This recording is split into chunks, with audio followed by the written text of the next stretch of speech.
Hello दोस्तों मैं मनोज यादव आप लोगों का माई क्लासेस में हार्दिक स्वागत करता हूं। दोस्तों मैं उम्मीद करता हूं कि आप लोग अच्छे होंगे। तो दोस्तों जैसे कि हमारा सेशन चल रहा था उसमें हमने अपना आगामी क्लास जो रखा है जैन धर्म के बारे में हम लोगों ने इससे पहली वाली कक्षा में पढ़ा था, जो कि अब हम लोग पढ़ने वाले हैं बौद्ध धर्म के बारे में। तो दोस्तों बौद्ध धर्म के बारे में आज हम लोग 25 क्वेश्चन करेंगे। इस सेशन का एक एक क्वेश्चन किसी न किसी एग्ज़ाम से दोस्तों लिया गया है। एक एक क्वेश्चन आप लोगों के आगामी एग्ज़ाम के लिए काफ़ी हेल्पफुल होने वाला है। तो दोस्तों हम लोग बिना किसी देरी के अपने सेशन को आरंभ करते हैं। तो दोस्तों इसमें अगर हम बात करें तो इसमें जो पहला क्वेश्चन है दोस्तों, महाभिनिष्क्रमण किससे संबंधित है दोस्तों। तो दोस्तों महाभिनिष्क्रमण जो है दोस्तों किससे संबंधित है दोस्तों, गृहत्याग से। तो दोस्तों इसमें हमने कुछ ऐसे क्वेश्चन रखे हैं जो क्वेश्चन आप लोगों को नॉर्मली हर जगह नहीं मिल पाते। दोस्तों आप लोगों ने हर बुक में देखा होगा उनका जन्म कब हुआ, उनकी माता क्या नाम था, उनके पिता क्या नाम था, मतलब कि उनकी पत्नी का क्या नाम था, उनके पुत्र क्या नाम था। तो दोस्तों यही सारी कुछ चीज़ें होती हैं जो कि हमें जनरली मिलती हैं, लेकिन एग्जामिनर भी अब अपने पैटर्न को चेंज करते हुए कुछ अंदर से क्वेश्चन उठाना शुरू कर दिया है। तो दोस्तों आगामी हमारे जो कुछ एग्जामिनेशन है जैसे यूपी पुलिस हुआ, यूपी पेट हुआ, उसके बाद हमारा railway group D, UP triple S C, जो भी दोस्तों ये सारे एग्ज़ाम हैं उनमें से इनमें से किसी न किसी एक क्वेश्चन आप लोगों को किसी न किसी एग्ज़ाम में मिलने वाला है दोस्तों। तो दोस्तों हम इसमें अगर बात करें महाभिनिष्क्रमण किससे संबंधित दोस्तों, तो किससे संबंधित दोस्तों, गृहत्याग से है। अगर इसमें पूछ दे हमसे कि महाभिनिष्क्रमण का सिंबल यानी कि जो निशान कौन सा, चिन्ह कौन सा है दोस्तों, तो जो महाभिनिष्क्रमण है दोस्तों वह किससे दर्शाया गया है, अश्वचारी की घोड़े से दर्शाया गया है दोस्तों। Very very important question. चलते हैं दोस्तों। दोस्तों अगला क्वेश्चन हम देखते हैं। अगर इसके बारे में हम लोग बात करें तो दोस्तों मैं सीधे सीधे बता दे रहा हूँ दोस्तों, मैं उनमें जनरली क्वेश्चन नहीं डाला हूँ, वो एक ऐसे क्वेश्चन डाला हूँ जो आप लोगों को हर जगह नहीं मिल पाता। मैं इस क्वेश्चनों को प्रीवियस ईयर के पेपर से निकाला हूँ दोस्तों, सीधी सीधी बात। तो दोस्तों इसमें हम आपको बता दें, इसमें हम लोगों ने बौद्ध धर्म के बारे में पढ़ रहे हैं। तो बौद्ध धर्म से स्टार्टिंग पॉइंट में जो कुछ उनके जनरल फैक्ट्स होते हैं उनको हम लोग जानेंगे। जैसे इनमें गौतम बुद्ध की जीवन के बारे में जानेंगे। तो दोस्तों गौतम बुद्ध का जो जन्म हुआ था 563 ईसा पूर्व लुम्बिनी में हुआ था। इनके बचपन का नाम सिद्धार्थ था। इनका जो गोत्र था, कौन सा गोत्र था दोस्तों, गौतम दोस्त गोत्र था। इनके पिता का नाम सुद्धोधन था दोस्तों। इनकी माता का नाम क्या था, महामाया था। इनकी पत्नी का नाम यशोधरा था जो शाक्य कुल से संबंधित थी, और इनके पुत्र का नाम दोस्तों राहुल था। कभी कभी दोस्तों एक पूछ देता है कि जो गर्भ धारण होता है, गर्भ धारण को किससे दर्शाया गया है, और जो जन्म को किससे दर्शाया गया है दोस्तों। तो जो गर्भ धारण है दोस्तों उसे हाथी से, तथा जो जन्म का प्रतीक है दोस्तों कमल। इन बात को वेरी वेरी इंपॉर्टेंट करके अपनी नोटबुक में लिख लीजिएगा। तो दोस्तों हम लोग बिना किसी देरी के अपने जो भी सेशन कर रहे हैं इसे आगे बढ़ाएंगे दोस्तों। बने रहिए मेरे साथ और देखते रहिए, ठीक है दोस्तों। अगला क्वेश्चन है, अलार कलाम किस धर्म से जुड़े थे दोस्तों। तो अलार कलाम सांख्य दर्शन से जुड़े थे। चलते हैं दोस्तों, अभी ये इंपॉर्टेंट क्वेश्चन है दोस्तों, इस पर आप लोग ध्यान दीजिएगा। चलते हैं अगले क्वेश्चन पे। बुद्ध ने सारनाथ में दिया था। तो दोस्तों बुद्ध ने अपना प्रथम उपदेश कहाँ दिया था दोस्तों, सारनाथ में दिया। अगर दोस्तों हम लोग अलार कलाम की बात करें दोस्तों, तो अलार कलाम जो किससे संबंधित है, सांख्य दर्शन से जुड़े हुए थे। तो इस बात को भी ध्यान रखिएगा। और प्रथम उपदेश कहाँ दोस्तों दिए थे इन्होंने अपना, इस बात को ध्यान में रख लीजिएगा दोस्तों। चलते हैं हम लोग अगले क्वेश्चन पे। अगले क्वेश्चन को दोस्तों हम लोग देखते हैं। बुद्ध ने अपना सर्वाधिक दोस्तों उपदेश दिए थे। वेरी वेरी इंपॉर्टेंट क्वेश्चन है दोस्तों, इस बात को ध्यान में रखिएगा। बुद्ध ने अपना सर्वाधिक उपदेश दिया था दोस्तों। इनमें दो तरह के क्वेश्चन बन सकते हैं, दो तरह के क्वेश्चन, बहुत ही कन्फ्यूज़न भरा क्वेश्चन दोस्तों। ऐसे क्वेश्चन पूछ जाए, बुद्ध का जो प्रचार केंद्र था, बुद्ध ने अपना सर्वाधिक प्रचार कहाँ किया, बुद्ध का प्रचार केंद्र कौन सा दोस्तों, और बुद्ध ने सर्वाधिक उपदेश कहाँ दिया। तो ये सारी बातों पे हम लोग ध्यान से देखेंगे। तो दोस्तों जब कभी भी आप लोगों से पूछेगा बुद्ध का प्रचार केंद्र था, तो दोस्तों बुद्ध का प्रचार केंद्र जो है मगध था, किंतु सर्वाधिक प्रचार उन्होंने कहाँ किया था? श्रावस्ती में किया। और बुद्ध ने सर्वाधिक उपदेश कहाँ दिए दोस्तों? राजगृह में दिया। इन सारी बातों को दोस्तों आप लोग ध्यान में रखिएगा और इम्पोर्टेंट बना के अपने नोटबुक में लिखते जाइएगा। दोस्तों अगर आप लोग एक बात देखिएगा कि कभी भी आप लोग बगैर किसी भी क्लास को देखिएगा, चाहे मेरी हो चाहे किसी भी ऑनलाइन या ऑफलाइन हो, तो दोस्तों अगर सुनने में आ रहा है कि नहीं मुझे चीज़ें याद हो रही हैं, मुझे लिखने की कोई आवश्यकता नहीं है, तो दोस्तों आप वहाँ पे गलत हैं।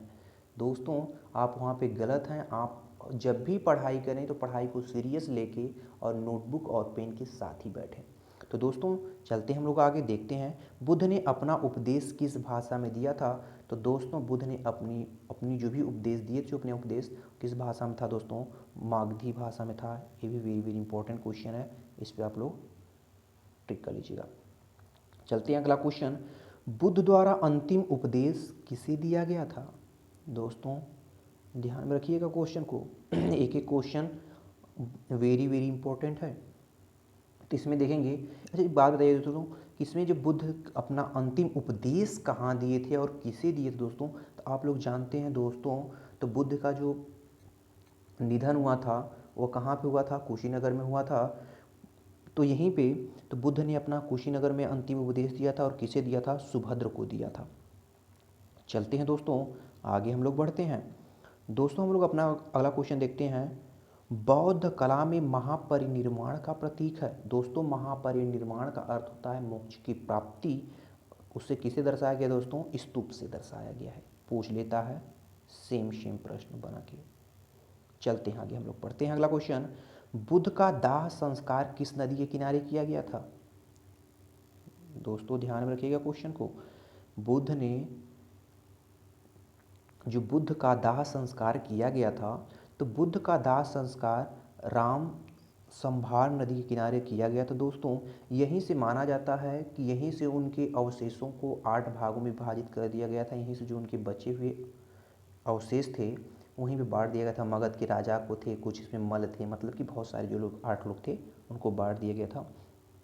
चलते हैं अगले क्वेश्चन पे, बुद्ध संघ में शामिल होने वाली प्रथम महिला थी। तो दोस्तों आप लोग जानते हैं कि बुद्ध का जो बुद्ध की माता थी, बुद्ध के जन्म के सप्ताह भर के आसपास ही लगभग जो इनकी माता थी उनका निधन हो गया। तो इनका पालन पोषण कौन किए दोस्तों?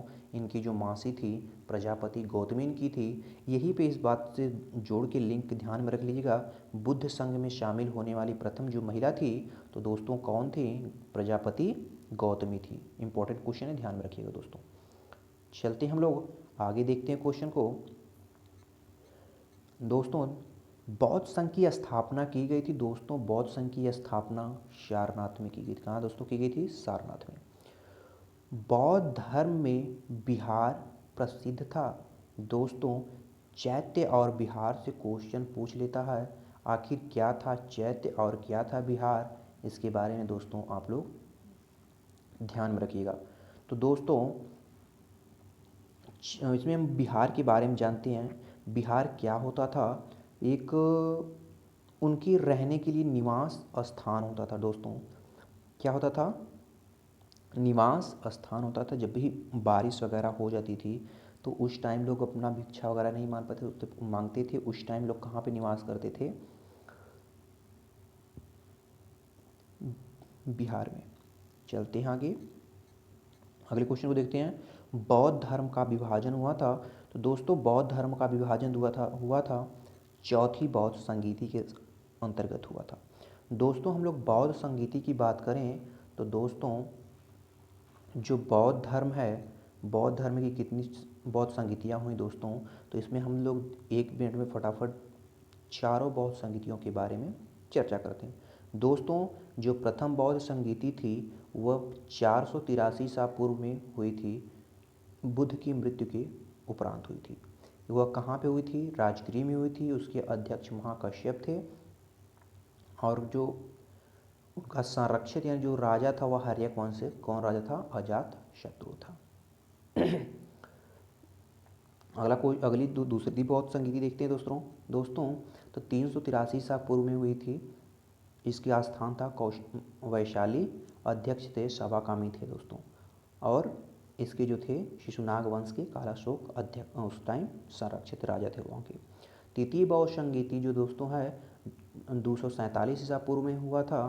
पाटली स्थान पाटलिपुत्र, अध्यक्ष मोगलीपुत्र तीसरे और अशोक के समय हुआ था। चौथी बौद्ध संगीति थी 102 ईस्वी में कुंडलवन कश्मीर में था। वसुमित्र इसके अध्यक्ष थे, अशोक उसके उपाध्यक्ष थे और जो कनिष्क के दरबार में हुआ था। और इसी चतुर्थ बौद्ध संगीति में ही बौद्ध धर्म का विभाजन हुआ था। हीनयान और महायान दो संप्रदाय में विभाजित हुआ था। चलते हैं दोस्तों आगे। अगले क्वेश्चन को दोस्तों हम लोग देखते हैं कि बुद्ध की उपदेश की भाषा थी। तो दोस्तों बुद्ध के जो उपदेश की भाषा कौन थी? पाली भाषा थी, जिसको जनसाधारण की भाषा भी कहते हैं। और दोस्तों अगला क्वेश्चन, बुद्ध को परिनिर्वाण प्राप्त हुआ था। तो दोस्तों बुद्ध को परिनिर्वाण कहाँ प्राप्त हुआ था? तो आप लोग जानते हैं बुद्ध को परिनिर्वाण की जो प्राप्ति हुई थी, सुभद्र को दिए थे कहाँ पे उपदेश? अंतिम उपदेश सारनाथ कुशीनगर में। और वहीं पे इनका क्या हुआ था? महापरिनिर्वाण प्राप्त हुआ था। अगला क्वेश्चन है, गौतम बुद्ध की माँ किस वंश से संबंधित थी? तो दोस्तों हमने पहले ही जो गौतम बुद्ध की जीवनी के बारे में हम लोगों ने थोड़ा सा देखा, तो उसी में बताया कि इनकी माता जो थी वह कोलीय वंश से संबंधित थी। चलते हैं आगे, हम लोग देखते हैं अगला क्वेश्चन। दोस्तों तो अलार कलाम कौन थे? अलार कलाम कौन थे? तो दोस्तों ये क्या थे? बुद्ध के अध्यापक थे अलार कलाम। तो दोस्तों आप लोग इन्हें भली भांति जानते होंगे। अलार कलाम कौन थे? बुद्ध के अध्यापक थे। अगला क्वेश्चन, बुद्ध की जीवन की किस घटना का चित्रण मृग सहित चक्र द्वारा हुआ? तो वह क्या था दोस्तों? जो मृग सहित चक्र था वह क्या था? प्रथम उपदेश। ठीक है दोस्तों, चलते हैं आगे। बुद्ध के उपदेश किससे संबंधित हैं? तो दोस्तों बुद्ध के जो उपदेश है आचरण की शुद्धता व पवित्रता से संबंधित हैं। चलते हैं आगे। आगे हम लोग देखेंगे, प्रथम शताब्दी के किस भारतीय बौद्ध भिक्षु को चीन भेजा गया था? प्रथम शताब्दी के किस बौद्ध भिक्षु को चीन भेजा गया था? तो दोस्तों वह कौन थे? नागार्जुन थे। वेरी वेरी इंपॉर्टेंट क्वेश्चन है, यूपी ट्रिपल एससी और एमपी पीसीएस में क्वेश्चन पूछा गया है। तो दोस्तों इस क्वेश्चन को काफ़ी स्टार लगा के अपनी नोटबुक में लिख लीजिएगा। चलते हैं आगे दोस्तों, हम लोग पढ़ते हैं, बुद्ध ने किसकी इच्छा के ध्यान में रखकर स्त्रियों को संघ में प्रवेश की अनुमति दी थी?